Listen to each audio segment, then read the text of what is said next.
Excellent. All right. So first and foremost, Jagathi, thank you for joining us. For the audience who doesn't know, I'm here with Jagathi, who is among many things. Right now, she is leading the strategy and operations model for sharing technology across the global PwC network, which is where she's currently working, along with also being the founder of an organization called FintechWomen. So definitely a champion for the fintech community, and especially getting more females involved. So we appreciate your time, and we're happy to have this interview with you. Thanks, Ryan. I'm very happy to be here too. Very good. So if it's all right with you, we'll jump right into it. I think to start, what I always like to do is if we could just get a quick overview of your background, kind of how you started and kind of to where you are today. Yeah, absolutely. Well, I always like talking about myself, so thanks for starting there. Of course.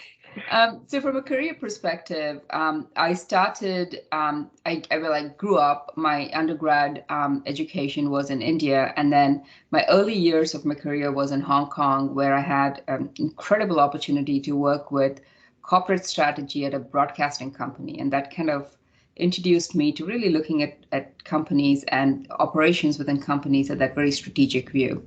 And that then led me to coming here to the US for grad school. And my early career was still in kind of corporate strategy with a small consulting firm. But that quickly took me on to that intersection of technology and strategy. So much of my career has really grown through how do you look at technology as a viable and valuable tool to help business be better. So spent a lot of my time there. Much of my career has been in client-facing roles, taking technology to client, kind of the last mile to making sure technology is used as designed with a client to solve a problem that it was put in place for, and solve it well for them. From an industry perspective, and also from kind of what kind of technology tools I've worked in, much of it has been in risk and regulatory, and now more recently, audit risk regulatory compliance solutions, and then kind of veering towards financial services. That said, it's reasonably most technologies when it comes to how you manage and deliver it for client. I've also worked with other types of technology. So from a career perspective, that's where I've been. Very good. Okay, so you've obviously had these different not only industries but kind of shifts in your career, and it's kind of brought you to the intersection of finance and technology, and how you can kind of create that technological impact. So I am interested with kind of where your career has taken you to now, especially within the fintech space. Could you tell us a little bit more about what prompted you to start FintechWomen, or what led you to that organization? Yep, absolutely. So FintechWomen, I call it my passion project. And it started maybe about 3 or 4 years now ago, just pre-COVID, almost innocently, right? There was a conference where I was trying to bring a few women leaders because of my natural inclination and passion towards diversity in all forms and inclusivity. I was looking to get some women leaders talk about what is happening with fintech. This is kind of still the early days of fintech then. And it was really hard to find. And a few of us got together for dinner, and that kind of was the genesis of FintechWomen, saying there's a few things that kind of led to that. Whether it didn't matter where in the hierarchy, organization hierarchy we looked at, at that point, this new space called fintech did not have much women. And it made sense because fintech is kind of the child of financial services and technology together. So when you bring both of that together, it kind of made sense that both of those were male dominated. Yeah. And then therefore, fintech did not have. So stepping back at that time and looking, two things kind of stuck home to several of us. One was the fact that we didn't have people like ourselves to go and talk with and have a sidebar, not to complain or such, just to, whether it's to relieve stress, or I did this, I won today, I did something fantastic. Who do I go and cheer that? And needing somebody that looks like us. And the second part towards that was it is not any different from many roles in big ways. Yes, there are aspects of it that is new, which is why we have this new vertical now. But there are several aspects of that which was a continuum in what was happening in industry generally. A fintech organization will obviously need product managers, project managers, marketing, accounting. None of that changes. You're just lifting and shifting to a different vertical, different product perhaps, but that is not changing. So how can we kind of marry those two and normalize this new vertical that was growing, and perhaps in doing that also make it gender neutral, maybe all forms of diversity neutral from the start. So those were our kind of thinking when we kicked this off, and it has been an interesting journey so far. That very good, yeah, and diversity obviously can take multiple kind of shapes and sizes and colors, and it is a glaring disparity between male and female. Obviously, we specialize at MCS more on the technical side of the fintech operation, but even within tech, going into this year in the Boston area, I think that the latest statistic I read was 78% male and 22% female. So it's still a glaring hole or a glaring opportunity to get more females into the market and more involved in the industry. So the work that you and the organization is doing is amazing. And not only to mention doing it either right before or in the midst of a pandemic is even more impressive. Yes. We had a lot of learning then because we were, I think, 1 year where we had programming and such and had great plans at the beginning of 2020 on how we're going to grow and such. Our current board had just come together at that time. And we had so much, we had put ambitions and hope. We haven't lost them, but we had to pivot very quickly and we went virtual in 2020 fantastically well. I think we did 15 virtual sessions. And our thinking then was, none of us, nobody knew the answers, but if we can give good information to folks that are asking and part of our community, then everybody can make smart decisions for themselves. And that clearly resonated. We'd have about 25 to 45-ish people on each of our events, which at that time, with Zoom fatigue and everything else, clearly we were touching a nerve that people wanted. Yeah, clearly the content was relevant and topical enough. Like you said, the Zoom fatigue was real, but people were still attending to learn more. And I've been able to witness some of the in-person events more recently, and those numbers have tripled and quadrupled since. So clearly the content has stayed relevant, which is great. We're very pleased with that too. I think we were a little, I know our most recent event where you were there too, Ryan. I remember this one, we had standing room only, about 120 people in the room.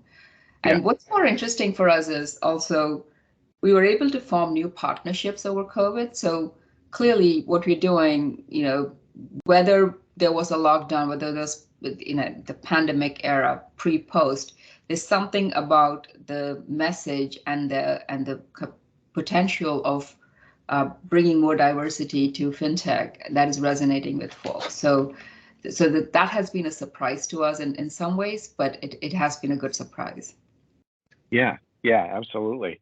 And that actually kind of segues nicely to my next question in terms of how do we continue to grow and get more people involved and continue to spread the diversity within fintech. So if you were to give one or two kind of pieces of advice to particularly females, but really anyone that is looking to get into the fintech community and get more involved, what pieces of advice would you give to someone kind of new getting started? I think, several things, but keeping it simple for everybody. I think one is there's lots of resources out there. We ourselves have a ton of resources, and similar to us, there are other organizations with a lot of resources.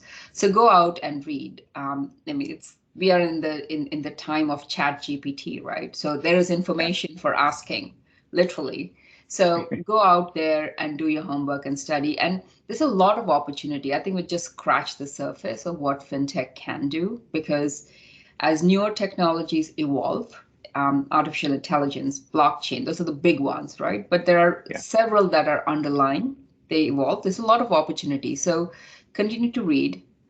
We are meeting in person again. So let's continue to go out, meet people, get to know what is happening from those working there, and building out your own personal networks.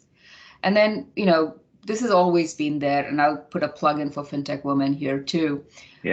Volunteer your time, participate in the events, of course, attend, learn, network. That is almost table stakes for somebody looking to build and grow their career.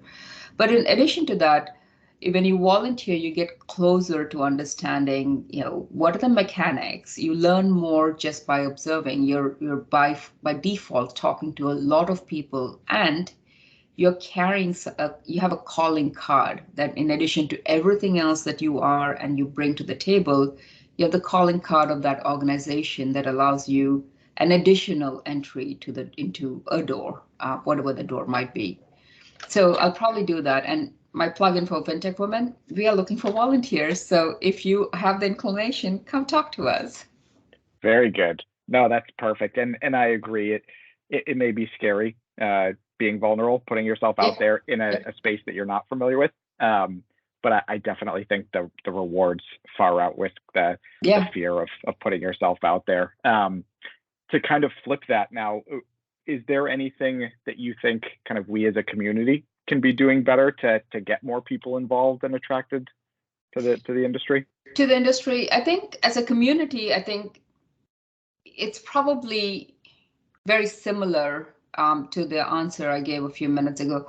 I think it is opening the doors in a big way. So you mentioned a few minutes ago how small or how large the disparity is, or how large the disparity. Let's go with that. How large the disparity is, right? Yeah. And it's not just in gender. It's in racial. It's all forms of diversity. There is a disparity. So by trying to lower the barriers to entry, by really talking through, there is the shift is not that high if you have been doing marketing in technology for a good portion of your career. I'm thinking of mid-career women or allies that are looking to move. If you have been doing marketing for several years in technology, marketing for fintech is no different. Marketing for artificial intelligence company or a neo banks, as they're called, and such, it's not much different from that. We all kind of get into new projects very easily. So think of it as a new project. But what we can do as a community for that is help them understand that this is not that much of a high barrier to climb. And there is support, organizations like us, folks like you who kind of connect those dots. And also, as I mentioned before, there's so much resource out there and an active population of people that welcome an opportunity to speak. So I think just bringing all of that, which is what we're doing at FintechWomen too, bringing corporations, universities, higher ed institutions, and our member base, folks interested in it, bringing all of that together, and those opportunities kind of just create the community and enrich it. Yeah, I agree. And something you said there really resonated with me, just from my personal experience, where when I was getting into fintech, again, coming from the tech side, I had no idea what to expect or what I was getting into. But once you kind of get involved and it becomes a little demystified, and you realize there isn't a huge difference or change, and you are more familiar than you thought you were, it definitely helps ease a little bit of that anxiety and opens more doors. So I completely agree. All right. Well, obviously talking about kind of opening more doors for people, I did, just to kind of wrap things up, I would love if you could share for anyone in the audience that is interested, whether it's joining more of these events, volunteering, absolutely can use more of those, or even just maybe becoming more involved. What kind of steps should they be taking, or how can they reach out or learn more? Yep, absolutely. So for 2023, our theme is connected growth. And the idea is, literally that, right? What you were talking a second ago, bringing the community together, bringing all of us together. So you'll be seeing a lot of notifications and videos and such coming out from us on what we're doing. We have a couple of major events at FintechWomen, but we're also we're also going to be promoting and sharing what our partners are working on. So stay tuned from FintechWomen, but I'd also recommend looking, put fintech more often in your Google searches and see what pops up. Many events are at free or no cost or really small cost. So go attend them and hear how the various aspects are connecting, what's happening in the industry and such, and that would help. Very good. All right.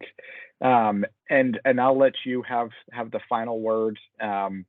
Anything that you wanted to add that we maybe didn't get to discuss, whether it's around diversity within FinTech Women, PwC, or even just kind of your journey. I'll let you have the final word. Thank you. I think I'll probably put a call to action there, right? For two groups of people. One group of people are women looking to move into FinTech.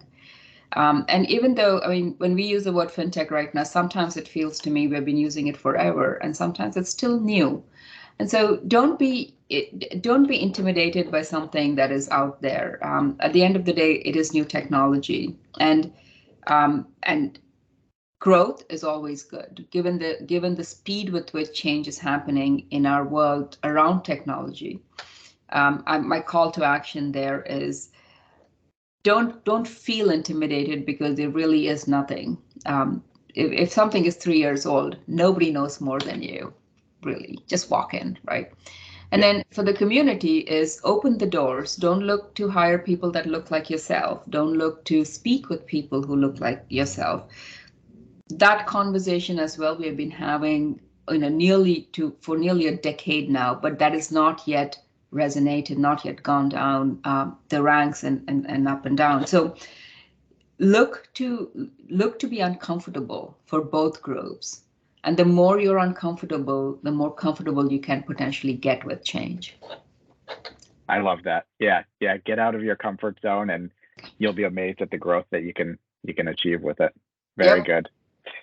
All right. Well, Jagathi, again, I really appreciate the time. It was great to ask you a couple of questions and learn more about you and the good things that are going on at FintechWomen and Women.